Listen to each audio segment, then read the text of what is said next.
Hello, messes. How are we today? Welcome back to She's Speaking. We're talking about the Valley, and we're talking about Jax. And this would typically be a topic I'd be sick of because I've talked about it so much, and it's the same thing over and over. But I'm not. I figured something out. And I know I've already shared this take, but in case you missed it, I'm going to say it again. Jax is so toxic that he elicits the same response that I get from watching true crime. Like, you know how we have in the Bravo community, we love true crime. It feels like those two things go hand in hand. And at times they have, like literally true crime has actually happened on these shows. But Jax has gotten to the point where he is so toxic. Jesse, too. We'll get into Jesse. But Jax beats Jesse, obviously. But Jax does stuff and is so audaciously awful and toxic to Brittany that if you were hooking my brain up to like electrodes or whatever to see what receptors go off when I watch true crime and I watch Jax, I bet it's the same. I bet like my chemical response is the same. It's like danger, but still, if I watch it, maybe I have control over it. Cause like I can't watch a horror movie. If I do, it has to be during the day and I'm very afraid of it. However, I can watch true crime all day. I can fall asleep to it. Although I had to stop doing that because I was getting fucked up dreams. But I could, I don't feel fear the way I feel like in a horror movie. I know it doesn't make sense. And I know a lot of us who like true crime feel the same way. Like horror movies scare me too much as where true crime, which is about real things, I'm like, I can do this all day. And I think what it has to do with is something like if I'm watching it and hearing about it, there's like I'm facing it somehow, but it's this fascination with something that's terrible. And so that's sort of what Jax is. And speaking of hooking brains up to electrodes, I need Jax's brain monitored. I want him to go into a facility and have a team of doctors that just monitor his brain as he talks. Because it is absurd how he contradicts himself. So he'll say something one sentence and then completely contradict it in the next, but you can't call him on it because something happens. So I have a sick fascination with him. So, okay. How's that for an intro? Huh? All right, before I get into it, make sure you're subscribed to the show, following the show. If you're watching on YouTube, give me a like, please. Leave a little comment. Let's do it.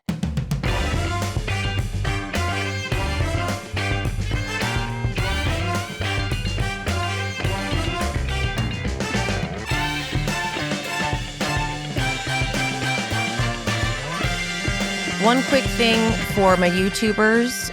I have relaunched YouTube subscriptions. I had them in the beginning, but I felt weird having both the Patreon and YouTube. I don't know why. Because if you're already a Patreon subscriber, you don't need to subscribe to the YouTube channel, the YouTube sub.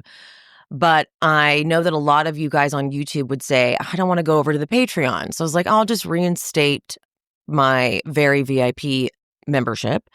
And it gives you access to Summer House, Southern Charm, past seasons of Southern Charm, Summer House. You're not going to see them under members only videos because I use that link to share to the Patreon. And if it was members only, they wouldn't be able to access it. So once you sign up, you'll go to the members page and you'll see all these playlists that have everything, that have like multiple seasons. I'm still getting all the back catalog onto the community so that you guys can access it, just because it's a lot. But it's going to be everything that you can get on the Patreon will be available there. All upcoming episodes of Summer House that I'm exclusively covering on the Patreon will also be exclusively covered if you are a YouTube subscriber. There's just one tier because it's the same thing all across the board. So if you want to sign up for that, I saw a couple of people signed up, but I hadn't like talked about it. I've been lagging. So my promotional abilities, my marketing skills have been very, very down. But yes, I've had it for I think it's been a month that I've had them launched. I just have been adding to I was just been trying to like transfer stuff over. So you guys should have access. If you don't, if any of you have signed up and you're like, actually, we can't see anything, please let me know somehow, like leave a comment or something, and I will figure out what I did wrong. Cause it's like, it was kind of a technical thing that I had to sort through, and I think I got it. But yeah, that way you have, so anytime I say Patreon only, I will now start to say for YouTube subs as well. The tier is called Very VIP. So, okay, now the cold open, the cold open for this premiere episode is a crazy compilation of Jax yelling at Brittany and clips where she's like, I'm going to get a restraining order against you and all that kind of stuff. And then Kristen's like, you can't even see Cruz by yourself. How is this not rock bottom? And then he's going to rehab. And then he just comes, boom, 7 days earlier. I'm like, what we're watching here is only 7 days before all of that? Oh, baby. Oh, well, what this really proves, too, though, is that in the off season, like Brittany called him out on it in that last episode of last season when, they picked the cameras back up, and she's like, oh, so now that the cameras are back up, you're going to go to therapy and you're going to make your appointment when I've been trying to get you to do that for months, years, honestly. And he's like, okay, whatever. Well, so the off season, when there were no cameras, imagine he was just off the rails, and now that cameras pick back up, he's like trying to keep it together, but he's been off the rails for months at this point, right? So we're coming into already a bad situation, and Jax is trying to portray a different image. Like he thought he could get away with it. He thought he could be a psycho and then just come back and feel, wow. So Jax and Jesse have a little conversation because Jax is like, not mowing the lawn, but he's like doing house stuff because he's always got to show us that he just loves having his house and being a dad and whatever. But Jesse comes over, and see, I'm trying to take, because he said over and over in every interview he's done, he has said that I don't even recognize that guy. That guy, I can't believe how rock bottom I was. I don't even know who that is. But a lot of the things he says in this alleged rock bottom, he is still currently fucking saying. And so that alone should be proof to you, Jax. Like if we can spot the same things you're saying when you're alleging that you watched this episode and the first 2 episodes, man, they're so bad. And I'm just like, oh my God, I'm so embarrassed.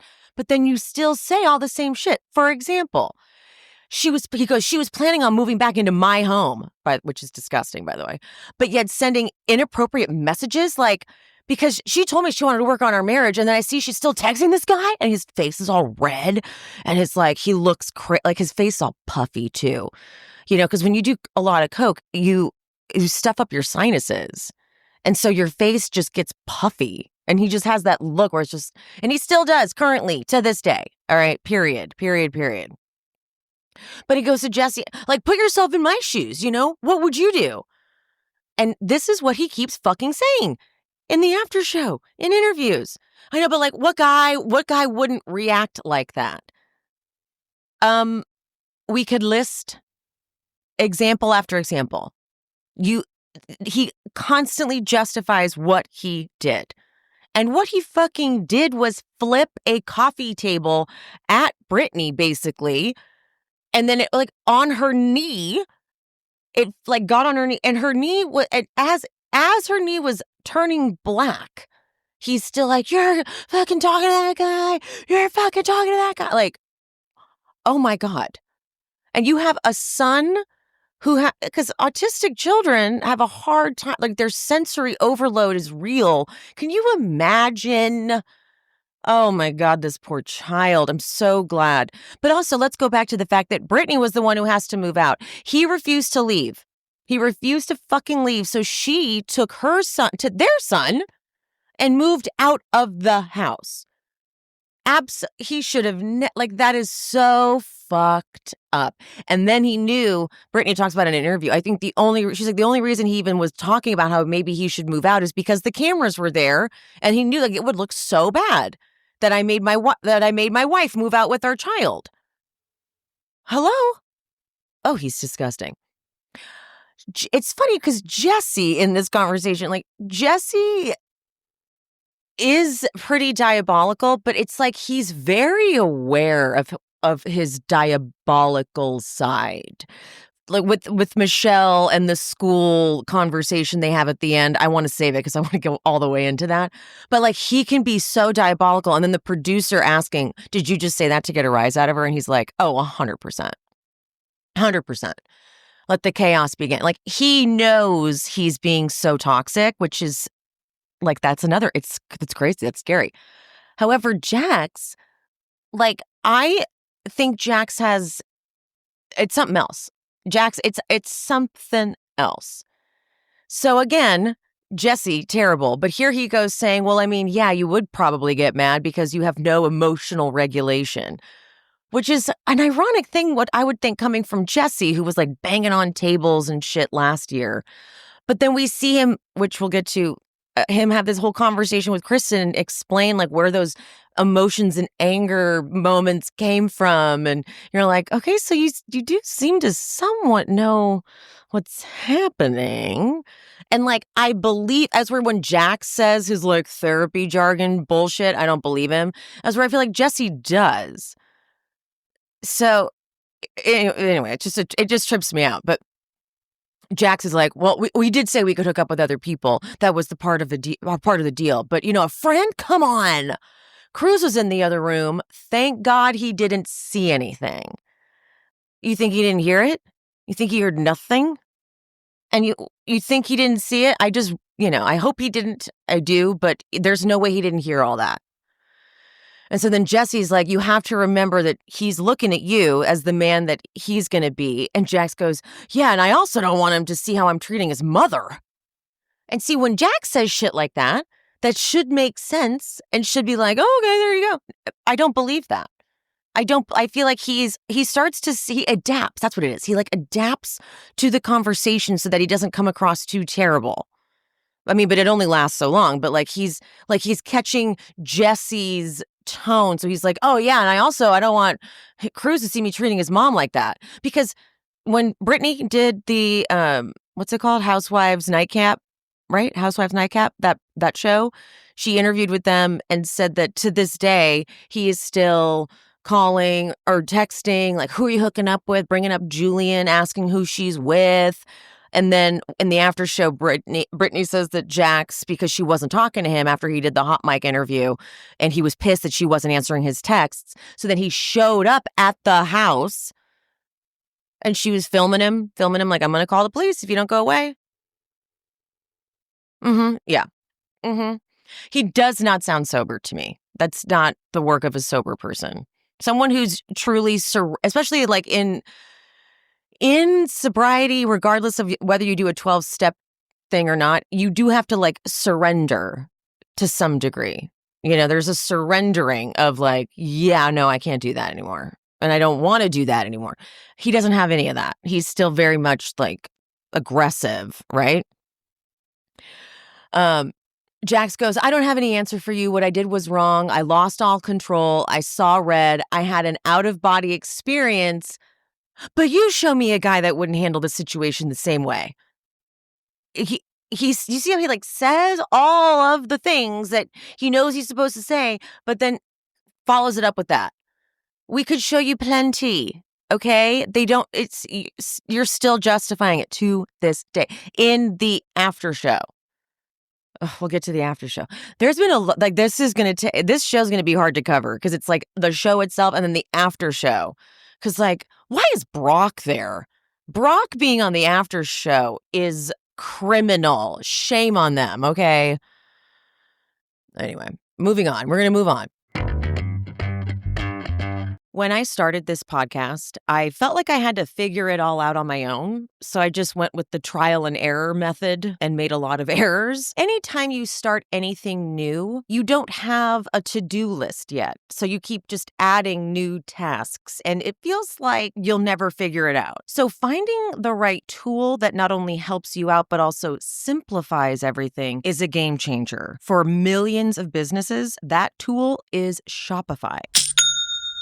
Household names like Mattel and Gymshark use Shopify. We use Shopify for our merch store. I love their design studio. They have hundreds of ready-to-use templates. You can then build your online store to match your brand's style. When I was trying to be a drop shipper, I struggled with product descriptions. Shopify has AI tools that write product descriptions, page headlines. They can even enhance product photography. What about marketing? Shopify helps you easily create email and social media campaigns wherever your customers are scrolling or strolling. And Shopify is your commerce expert with world-class expertise in everything from managing inventory to international shipping to processing returns. If you are ready to sell, you're ready for Shopify. Turn your big business idea into with Shopify on your side. Sign up for your $1 per month trial and start selling today at shopify.com/she-speaks. Go to shopify.com/she-speaks. Shopify.com/she-speaks. Zach, Nia, and Kristen go to a restaurant I love to go to, actually, Casita in Sherman Oaks. And so I forgot that Brittany and Zach weren't cool for a little bit after last season because of what he said. And if you followed my coverage last season, you'll know that I was like, ooh, is it bad that I don't think what Zach did was that bad? Because to me, it felt like he was just caught up in the moment and drunk and like, I don't know. But I know it was bad. But it also, it does also feel like, I mean, Janet kind of took that and was, well, I mean, Janet, not just Janet. When it's relayed, the way Brittany heard it, because Michelle told Brittany, and then the way it was relayed was like, he said, I hope she miscarries her child, which isn't what happened. Like Michelle set it up to say, like, if you stress her out, she could have a miscarriage. And he was like, I don't care. It wasn't the same as him saying the words, I hope she has a miscarriage, you know? So it was relayed to Janet in a way, but also relayed to Brittany in a way. And like Michelle, I am obviously, I know that Jesse is terrible, but Michelle's, been a tough sell, a little bit of a tough sell, for me at least. So yeah, so I just feel like they kind of took it and ran. But then Janet did Gibson's podcast. Shout out, good for Gibson. He's so excited that he got. When I did his podcast, I went on Gibson's podcast 2 weeks ago. Whatever, it doesn't matter. I went on his podcast kind of recently, and when we were finishing up, he's like, "Have you seen the premiere yet?" I said, "No, because I don't get screeners. I'm not cool like that." But he's like, "Someone we know might make an appearance." And then it was him. Isn't that cute? That's very cute. But Janet on Gibson's podcast said that I cut off Kristen and Zach because I only wanted to surround myself with people who wanted my pregnancy to go to full term. And yeah, that's a little ridiculous. Like, you think Kristen didn't want you to go to, you think Zach really didn't want you to go to, you think Zach wanted you to actually miscarry your child? Like, you really think that? Come on, guys. I know that it's bad, but he didn't. Okay, I'm not going to keep arguing it, but you know what I'm saying? Excuse me. But Zach's very upset and disappointed with Brittany because he's like, she's made a little home in Janet's ass. And then he's like, I can't believe she's going to let Plain McBoring Pants come between us, which I thought was a solid nickname. Plain McBoring Pants. I do think that was good. But Kristen, like, obviously when it comes to the Kristen Janet thing, I'm team Kristen. But Kristen's choice, and I guess Jesse's choice to make up with Kristen and form a very strong, I'm going to call it a friendship. I'll call it that. Because according to Jesse in the after show, he's talking to Luke all the time, and he talks to Kristen all the time. He was hanging out with them and Isabella on like Super Bowl or something. So, I mean, clearly there's a friendship there. But I just sort of wish that, I think Brittany says this in the after show, I wish that Kristen had done all this, like moving on, making up stuff with Michelle, but I guess Michelle wasn't interested in that. And I think that there's some truth to what the others are saying about why Jesse is befriending Kristen. Because Jesse himself says that if he finds out Michelle's current boyfriend, Aaron, is the boyfriend that broke up his marriage, as he says, he will not be happy. And so because Kristen was the one who said, oh, she had a boyfriend for a year, which she later said she meant to say she had a boyfriend a year ago, I think Jesse's trying to get information from Kristen. So I think he's like, okay, let me make up with Kristen, but also if something happens to slip out, because he's going to try to ruin Michelle's life. And it's also so ridiculous that he tries to say that there was one person that broke up his marriage when his own behavior broke up his marriage. You know, I don't know exactly what was happening right before cameras picked up, but they were clearly kind of done at that point. And for him to be like, it was all some guy that broke it up. No, it was you. And you should be taking ownership for that. But he won't, because he's crazy. But I think that's more about, but I don't know. I just like Luke and Kristen being so tight with Jesse when it's like, but it's Jesse, like, you know, anyway. So Brittany's throwing her own white party and Jax is not invited, and Jax is all pissed off. So he's throwing some event at his bar, Jax's, but no one's going. They're like, no, dude, we're going to go to Brittany's party. And so he's all mad and he's like trying to tell the guys we're talking about. They're like texting. He's like texting them like, oh, no one's going to that. And they're like, we're all going to that, Jax. But Jax invites Schwartz, and I think one of the triplets lives with Schwartz now, right? Doesn't one of them live with him? If not, because one of the triplets was there. But Jax's confessional, classic moment. He goes, you know, I'm pissed I'm not there. These are also my friends. And I know they're going to be talking shit about me because she paints me as the worst human being alive. The worst human being alive? Come on.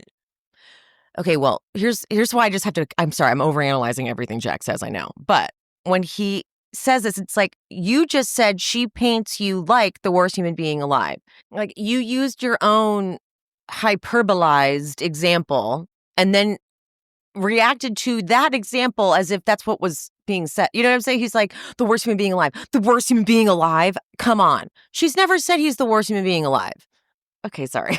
But Schwartz has to talk with him. He says, so Brittany pulled me aside and told me what happened. And she says she doesn't feel comfortable being in the same room as you without company. And Jax goes, I had anger. I had anger and I didn't know how to let it out. Jax has been saying this for so long. That line, like, oh, I just have this anger and I don't know where to put it. It's like, what book did you read this in? What person said this to you? What therapist said this to you one time and you just keep rolling with it? Like, that doesn't work anymore, bro. And Schwartz says, I didn't know that you were capable of that type of behavior. And what should Jax have said here? I know. I need help. Nope. He goes, another guy infiltrated my marriage. Imagine seeing pictures of your wife naked, sending to another guy. And he was my friend. Like, face all red already. Schwartz is like, I get it. Your feelings are valid. The way you reacted is not. And he's like, yeah, it's not. I know. She flies off the handle on me all the time. She gets so hypocritical. I almost threw things at my TV. Because again, we're going to go back to him being like, oh, I don't even recognize that guy. He said that in his Us Weekly interview when he was the cover story. I think he was the cover story.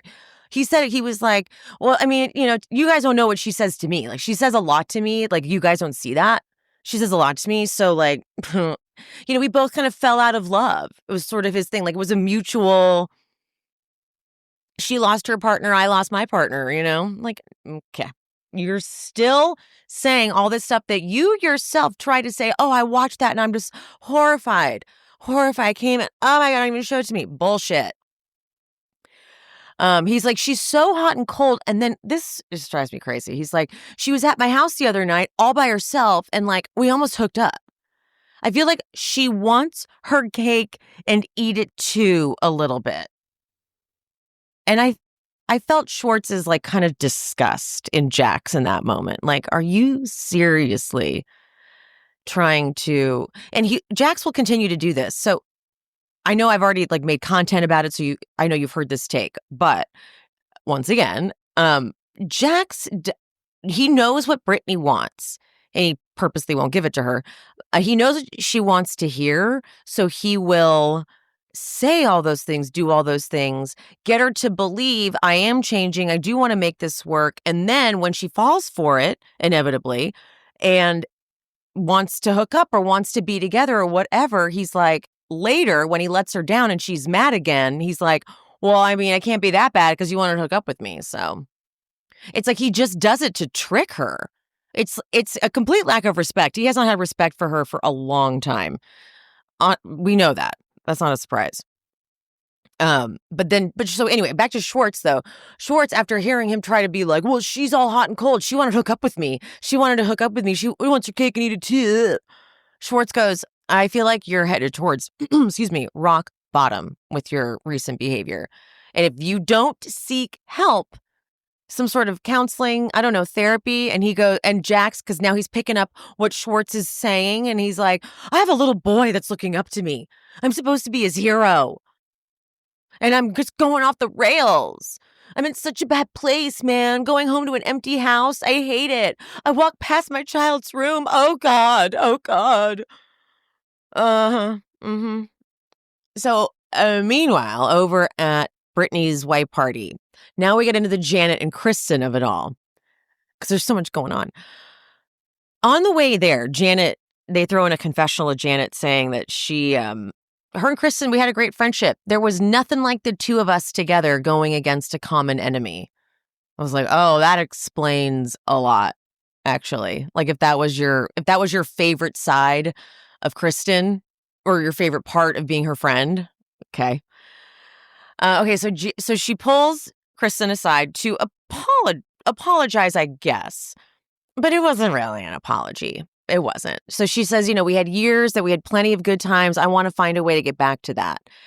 And Kristen is milking it too, but I'm not opposed to it. But Kristen gives up her form. Like Kristen takes it. I guess this is just how Kristen is, honestly. I feel like in real life, there's nothing, this isn't like for cameras with Kristen. I think this is just how she is.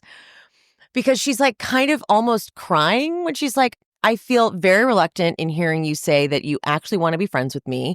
After the summer, you went real hard. You did a podcast and said I didn't want your baby to come to full term and I didn't support your pregnancy. And Janet goes, I want to apologize for that. And I also want to say, and then Kristen interrupts and goes, I would really hope so. Janet's like, okay, if Kristen had played a little bit less, like not so big, go down a little bit, I think Janet would have not, because then Janet starts to get mad, I think, here. So she's like, Brittany comes to me and says, Zach was saying he doesn't care if you miscarried. That fucked me up. That gave me so much anxiety at the end of my pregnancy. I was not okay. And so Kristen's like, I don't condone that, but it doesn't change that he's my best friend. Now Janet is like, you fucking bitch. She's like, I wouldn't drop a friend because he made a fucking mistake. And then Kristen's like, okay, so just because Zach's my friend, you think I don't want your baby to come to full term? That's really fucking terrible. Now Janet was already done. Through that. So she's like, and I'm sorry I roped you in with Zach's demonic behavior. It's like, that's not an apology. Because if I'm going to be his friend still and you're calling him a demonic person, like, we know what you're doing, Janet. What you're trying to say is you should be sorry for even being friends with him and like siding with him. Because Janet says in the after show, by the way, Janet looks like a totally different person. Janet looks way thin and like her face looks different too. I don't know if it's just the weight loss, but she looks like she got something done. Can't tell what. If anyone can anyone tell me had anyone watched the after show? I cannot put my finger on it. I'm like, did she get her nose done? Okay, so then Kristen's like, just keep him out of it. Okay, this is a gaslight apology.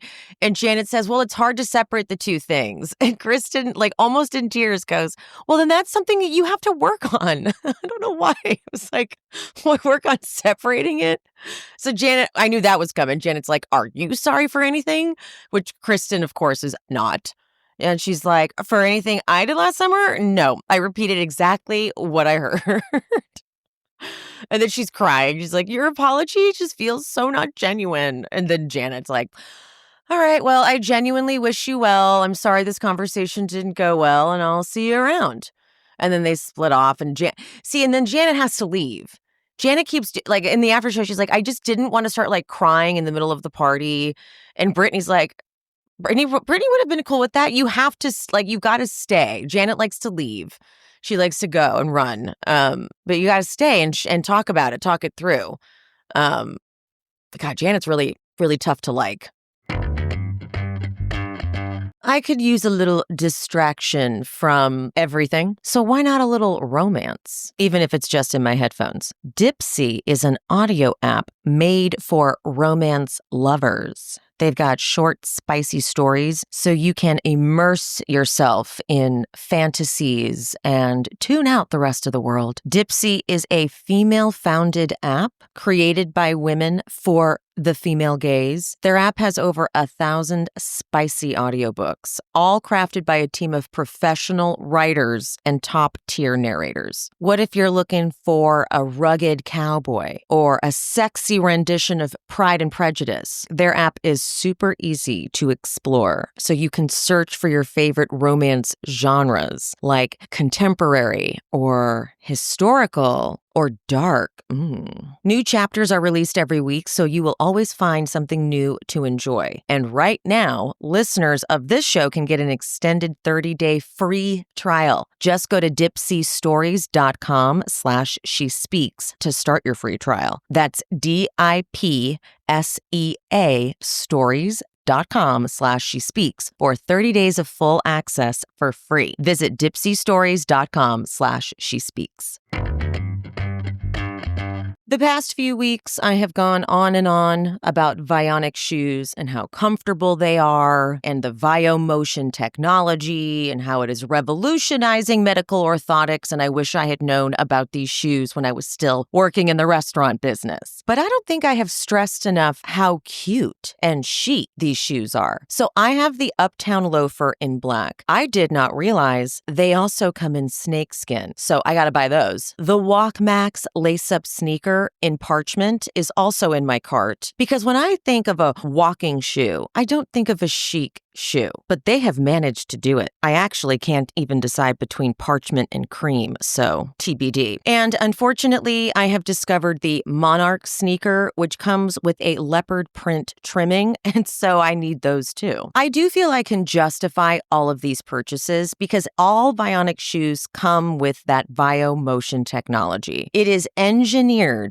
to strengthen your natural movement while aligning and balancing you feet first. So when I put it that way, we just need all the Vionic shoes. I wore the Uptown Willa, which is a part moccasin, part sneaker shoe, and I wouldn't shut up about how my knees felt better. My friends were like, we get it. Your knees feel better. But if you have knee pain, ankle pain, foot pain, hip pain, just all the pain, back pain, then Vionic shoes are what you want to get. Use code SHESPEAKS at checkout for 15% off your entire order at www.vionicshoes.com. When you log into your account, one-time use only. Vionic shoes, wearable well-being for your feet. But now let's talk about the Michelle and Jesse chat. Okay. So they're by the bar. Some cameraman is across the way, and some audio guy was like, I'm getting a Michelle and Jesse chat. I'm getting a Michelle and Jesse chat. Get over there. Because you even see Jesse like, whoa, as the camera comes like running over. So Michelle says that she met with a woman today that is one of the best in getting kids into schools. And so she's like, she comes from the best. She's worked with the top millionaires and billionaires. Ridiculous. But you could see Jesse's wheels are turning. Also, maybe that the cameras are there. No, Michelle says that they are always fighting. So this is probably not for cameras. He's like, what's interesting is you made a decision to meet with somebody about our daughter without informing me. Now, for the record, I don't think that she couldn't take a meeting with someone. I don't know if she signed her up or anything, but that should be allowed, I think. Just taking a meeting and then trying to tell Jesse, so here I talked to this woman, whatever. And Jesse's because Michelle's like, I'm not doing anything wrong. And Jesse goes, I would like to look at schools everywhere. If you look at the Newport school system, and Michelle's like, okay, Isabella is not going to school in Newport. She lives in Los Angeles. I live in Los Angeles. I don't want to have this conversation. And Jesse says, you live in Los Angeles, but I could live in Orange County.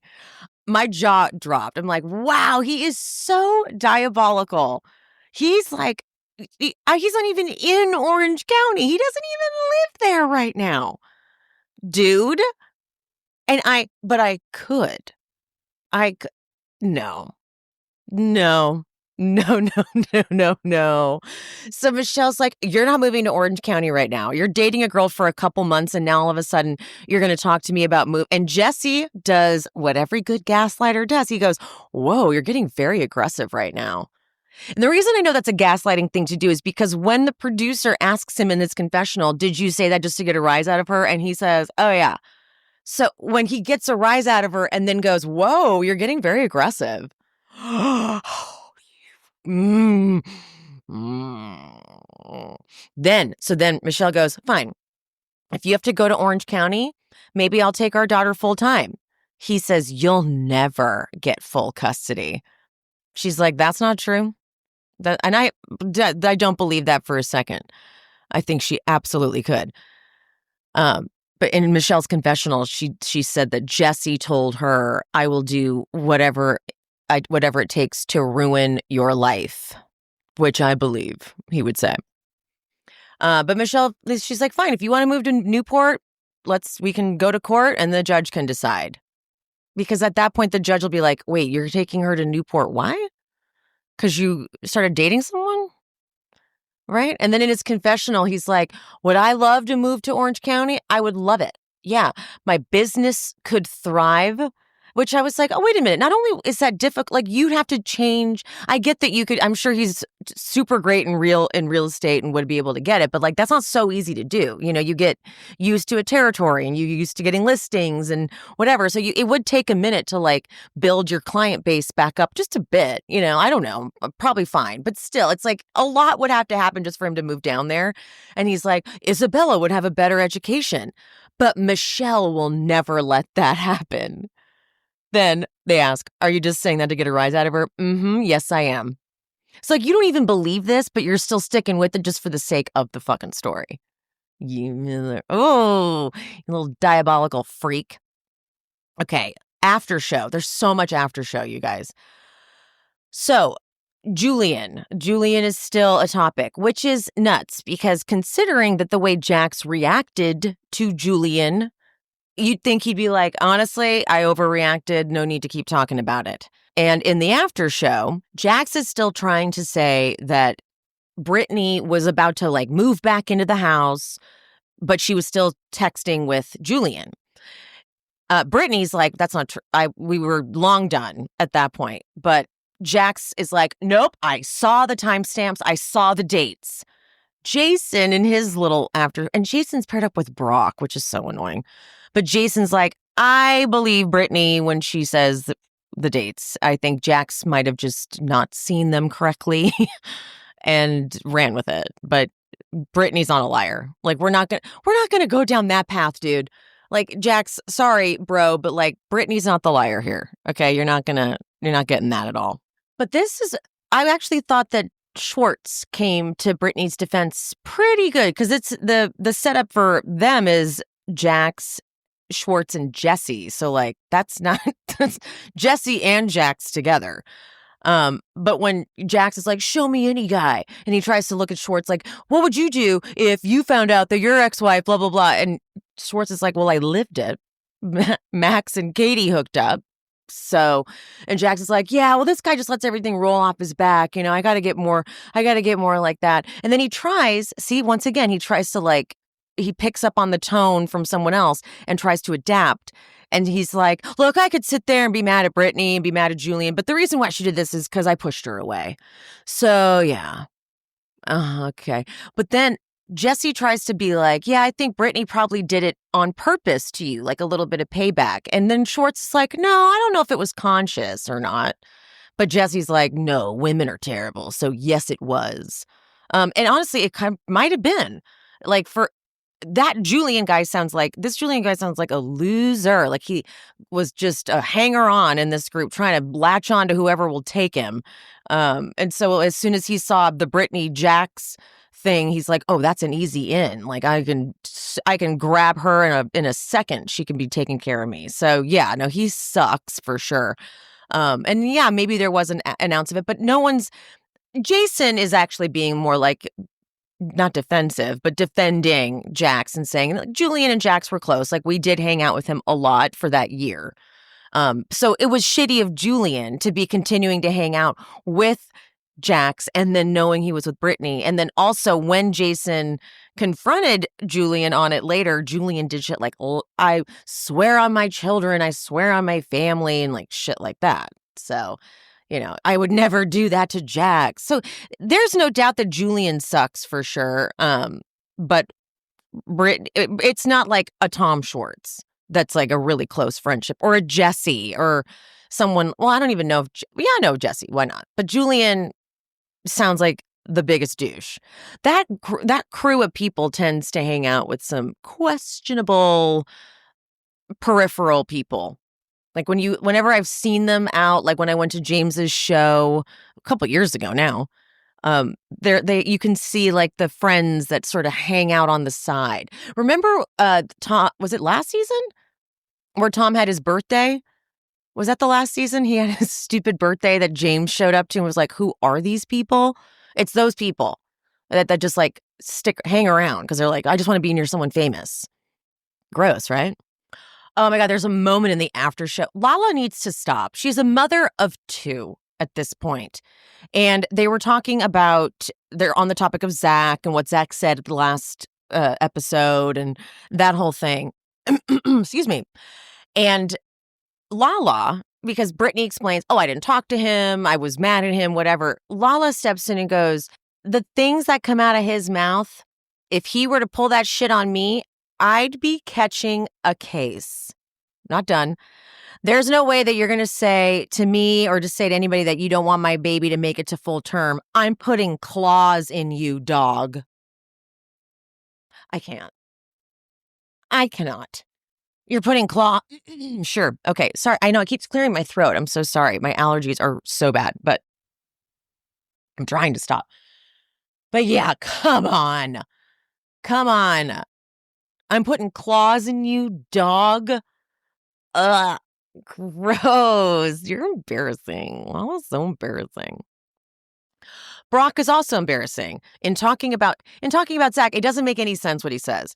He's like, I don't know. I don't get that kid. I don't get why people like to be around him. He just says whatever he wants, shoots from the hip. And then he goes, maybe that's why Kristen likes him so much, because she can kind of control him. What?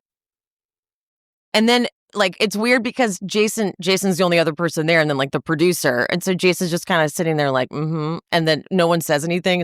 And so Brock goes, that's just my opinion on that one. Thanks, Brock. No one agrees.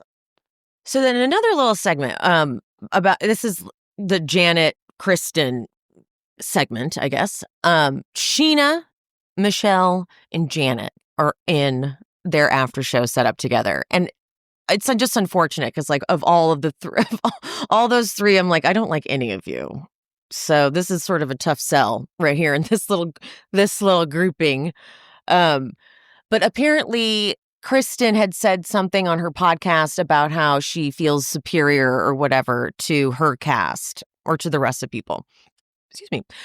But then Kristen like clears it up by basically saying, yeah, no, that was about Janet and I am better than her in every way, period. I'm better than her. I'm like, oh, okay. Cleared that right up. Because she tries to be like, what I meant was like, I'm not the same person I was on Vanderpump. And like, I used to feel like inferior, but now like, I know that, yeah, okay, yeah, I'm better than Janet. Okay. I'm so much better than Janet. She keeps repeating. So, okay. Another example in the after show of Schwartz coming to Brittany's defense is, gee, shocker. Jax says the other terrible thing that he has said repeatedly in multiple interviews. If it was so bad, why'd you stay all those years? If it was so bad, why'd you want to hook up with me? If it was so bad, whatever. And Schwartz actually comes in and goes, well, I think, sometimes you develop a bit of a chemical dependency. And it's tough in those relationships where it's not as easy to walk away. Even though it's wrong, it's unhealthy, you can't really help it. And Jax's face is like, fucking Schwartz. Like, can you imagine if this was just Jax and Jesse in this after show setup? Can you imagine the nasty shit? Because Jesse's being quiet because he's like, I don't really like all this sensible talk over here from this one. He's like, Jesse would love to just be joining right in with Jax and saying some awful stuff. But Schwartz is like, come on. Like, guys, you can... I feel like Schwartz is a little scared that he's going to be yet again roped in with someone like Jax, like he was with Tom Sandoval. But Schwartz, you are not so innocent. You're not so. However, he's doing a pretty decent job of somehow being friends with Jax, but like holding him accountable. The bar is so low. The bar is so low. By the way, I haven't even talked about this. This hoodie I'm wearing is Kristen's hoodie from her James May line. This is The Valley, and I'm in the Valley talking about the Valley. Okay. Yeah. It's a very interesting material. It's like kind of weighted almost, but it's still kind of, I don't know. I do like it. And the hoodie's really deep. Like you could put this all like, and that's going over my hat. So I forgot I was going to mention that when I first started, but I forgot. All right, keeping going. Well, and speaking of Schwartz, he gives an update on Tom and the bar, and well, the bar's done, obviously, but I can tell he is not good with Tom. The producer asks, like, do you and Sandoval still talk, and are you still close? And Schwartz says, short answer is yes. Long answer is a little more complicated. And then the producer's like, Jax, do you still talk to Sandoval? And Jax is like, I do. Yes, quite a lot, actually. A lot. Not surprising that Sandoval. Who else is Jax going to talk to at this point? Honestly. Man, Schwartz really, like, he hitched his ride to those two, and now he's here, and he's like, God, was this not the right move? Have I been surrounding myself with horrible people, horrible men? Mm-hmm. Yep, sure have. All right. I think I got it all. There's honestly so much to keep talking about. Oh, God, by the way, I tried listening to Jax's podcast, In the Mind of a Man, which I'm like, kill me. That's the name of the podcast. Schwartz was on, and I listened hoping there would be some sort of like new nugget, but there wasn't really. He did, however, say that for the premiere, he's like, at that point, going into the premiere party, Brittany and I weren't really talking, but I called her reaching out like, hey, is it cool if I go? Is that cool? Just checking in. I'm like, bullshit, that's what you did. Bullshit, you called her like, hey, is it cool that I go? More like you called and were like, well, I'm going to fucking be there. And threatened her in some way. Like, please. There was no like peaceful call to check and make sure she's okay. If anything, you called and you're like, you better shut the fuck up and not tell everyone what I've been doing or something like that. That's probably what it was. But the entire episode, anything that came out of his mouth. Oh, he did tell the story. I missed it in the press. At the premiere, I guess Michelle's new boyfriend, Aaron, was like wasted and got in a fight with Jesse and was like fell down or something on the carpet. I guess he was just that drunk. I have not seen it, and I forgot to look it up before I started recording. But I could totally see that. That's so embarrassing for him. Like, we barely know you and you're wasted. I guess they didn't get in like a fist fight or anything, like a physical fight, but they got into a fight and then he was drunk and like fell down. But I don't know if that's true. But Jax was bringing it up and he was like, it's already hit the press. They picked it up. Oh, and by the way, you know how I'm blocked by Jax? Schwartz said something like, so how many people you got blocked now, Jax? And Jax is like, oh, that's a Lori thing. My publicist. Well, you see, what's interesting is his publicist started following me about a week before Jax blocked me. And I thought, as soon as she followed me, I thought, why would she follow me? And it's funny, I screenshot the follow and sent it to my sister and was like, I don't trust this. I don't trust why. And I didn't know what it would be. And like, not like being blocked by Jax is the worst thing or anything like that, because everyone else will post what he's posting and talk about it. That's fine. I'll get my information elsewhere.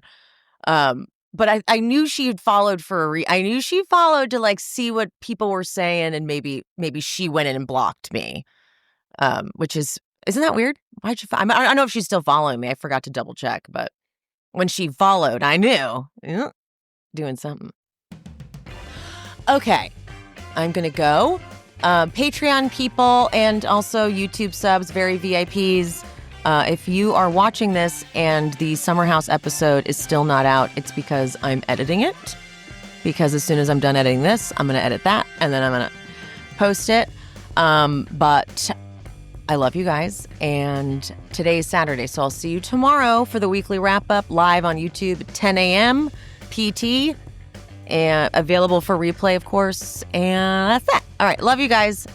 See you next time. Bye. Thanks for tuning in to She's Speaking with Emily Hanks. This show is produced, hosted, and edited by me, Emily, and brought to you in partnership with Cloud 10 Media. If you are looking for bonus content, check out the Patreon. The link is in the description. To show some support, you can hit that subscribe button and turn on notifications so you never miss an episode. Another free way to support the pod, please rate and/or review on whatever platform you listen. It's free, and it helps the algorithm or something. You could also head to buymeacoffee.com/shespeaks and buy me a coffee or two. Make sure you're following me on all social medias. I am She's Speaking with Emily Hanks across all platforms: Threads, TikTok, Instagram, Facebook. That's it. Thank you guys. See you soon.